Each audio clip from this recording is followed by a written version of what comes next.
Today I will show you how to get Twitter profile link. Open the Twitter app. If you aren't logged in automatically, type in your email and password and click login. Tap your profile pic in the top left,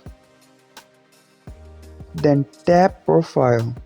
Choose any of your tweets on your profile feed and tap share icon. Next, tap copy link to tweet.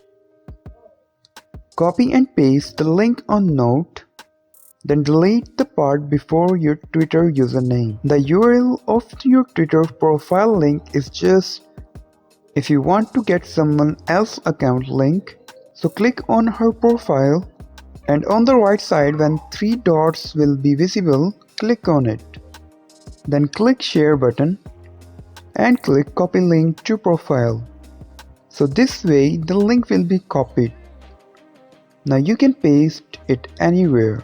There is also a problem with this video. So ask about these comments any problem related to social media and internet.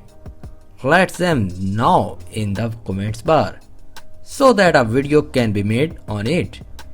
Please like this video and subscribe our channel and press icon for any updates and notifications. Thanks for watching.